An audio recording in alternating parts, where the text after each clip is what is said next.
the day that the earthquake happened, I was in the northeast. I was about 250 kilometers north of Port-au-Prince, and I felt it. I was in the top of the fourth floor of our guest house, and the house shook.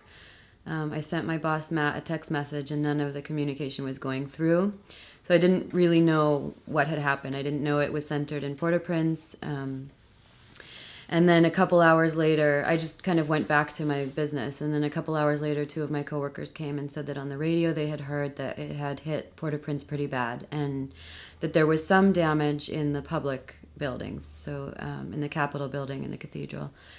And then I was supposed to fly back the following day, and of course all flights were canceled. I ended up driving all the way with a driver, and we had no idea the gravity of the situation until we started driving into Port-au-Prince. We were about half an hour outside of Port-au-Prince before we started to see some big cracks in the roads and walls that fell down and things like that. And then just as we got closer and closer, we passed Cité Soleil, and there's quite a big UN base right outside Cité Soleil, and it was just a pile of rubble, and they were looking for bodies there. So and we saw everybody on the streets, and everybody was walking with pillowcases full of clothes and suitcases and everything. And then just as we drove further into the city, all the power lines were down. There were dead bodies on the side of the road. People were camped out in the middle of the road, and a lot of the roads were blocked. And I radioed in. It was the first contact that I could make. I radioed in about 15 minutes outside of Port-au-Prince saying that I was entering Port-au-Prince and would be going to the office. And our logistician radioed back saying reroute to Matt, my boss's house, the head of delegation's house. So I rerouted to his house because our office was no longer standing. So, I mean, I was really sad from the first day because it's just overwhelming. But from that day on, I just felt this pervasive sadness for the rest of the time there. And then when things were sort of slowing down at the mobile clinics, because basically it was like emergency response for the first 5 or 6 days, and then there were just these amazing stories. Every day was something different, and some amazingly happy stories and some amazingly sad stories.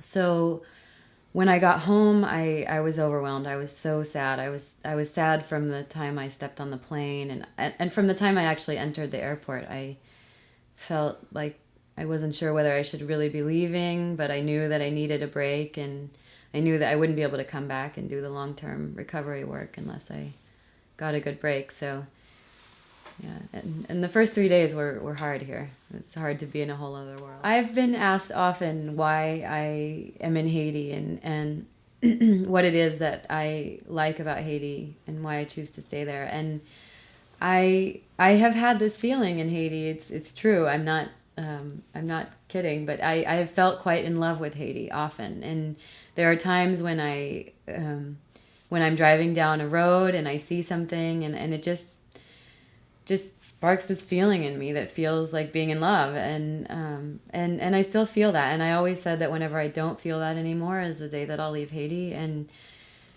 I've had many moments where I've said, okay, in July I'll leave, or one more year, and then something like this happens, and obviously I just can't leave. So I've just been pulled there many times throughout my life since 1998. 1998 was the first time that I went to Haiti. So it's almost like it's not really a choice right now.